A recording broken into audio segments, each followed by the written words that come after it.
अस्सलाम वालेकुम फ्रेंड्स, तो कैसे हैं आप। मैं हूं अलीज़ा और आप देख रहे हैं Aliza health and beauty tips. आज आपकी लीज़ा आपके लिए बहुत ही अमेजिंग सी टिप लेके आई है। आज मैं आपको बहुत ही इजी टिप बताऊंगी फ्रेंड्स। आज मैं आपको ऐसी बातें बताऊंगी हामला ख़वातीन के बारे में जो आप शायद नहीं जानती।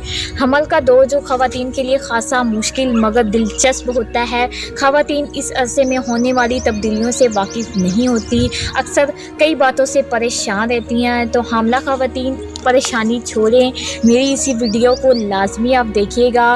फ्रेंड्स, मेरे इस चैनल को सब्सक्राइब कर लें और साथ ही बेल आइकन को क्लिक कर दें ताकि मेरी आने वाली हर नई वीडियो सबसे पहले आप तक पहुंचती रहे। इस वीडियो को देखने से आपको बहुत ज़्यादा फ़ायदा होगा और साथ ही साथ आपको इससे बहुत ज़्यादा इंफॉर्मेशन भी मिलेगी जिसे आप दूसरों के साथ भी शेयर कर सकेंगी। तो आज मैं आपको बताती हूँ कि हामला ख़वातीन के लिए क्या क्या ख़ासा मुश्किलात होती हैं जिनसे उनको सामना करना पड़ता है। पहली जो चीज़ है वो है कमर के निचले हिस्से में काफ़ी दर्द रहता है। तो आप इससे ज़्यादा परेशान ना हो क्योंकि हमल के दौरान हमेशा जो है वो कमर के निचले हिस्से में दर्द रहता है। अगर आप चाहती हैं कि आपके कमर के निचले हिस्से में दर्द ना हो तो आप अपनी डाइट को अच्छा करें, नींद पूरी लें, परेशानी मत लें और ज़्यादा से ज़्यादा सब्ज़ पत्तों वाली सब्जियों का इस्तेमाल करें। दूसरी जो चीज़ है वो बहुत ही ज़्यादा आम होती है कब्ज़ की शिकायत। कब्ज़ की शिकायत हर एक आमला ख़वातीन में होती है। अगर आप चाहते हैं कि आपको कब्ज़ की शिकायत ना हो तो आप डाइट का पूरा ध्यान रखें। खाना खाने के बाद थोड़ी सी वॉक करें।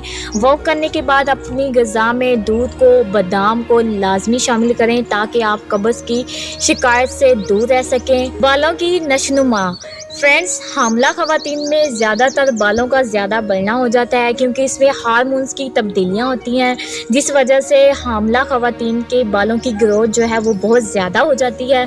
लेकिन डिलीवरी के बाद वही हामला ख़वातीन की जो बालों की ग्रोथ है वो आहिस्ता आहिस्ता कम हो जाती है, यानी कि बाल गिरना शुरू हो जाते हैं। तो आपने परेशान नहीं होना। चौथी जो चीज़ है नाक का बंद रहना।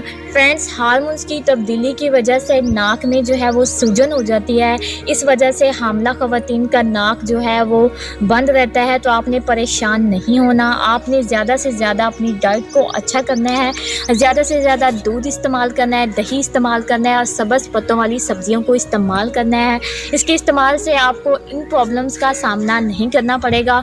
तो फ्रेंड्स, ये थी मेरी आज की यूज़फुल सी इंफॉर्मेटिव सी वीडियो। अगर आप चाहते हैं कि मैं आपके साथ ऐसी अच्छी वीडियोस शेयर करती रहूं तो मेरी वीडियो को लाइक करें और अपने फ्रेंड्स के साथ लाजमी शेयर कीजिएगा। मिलती हूँ नेक्स्ट वीडियो में, तब तक के लिए बाय बाय।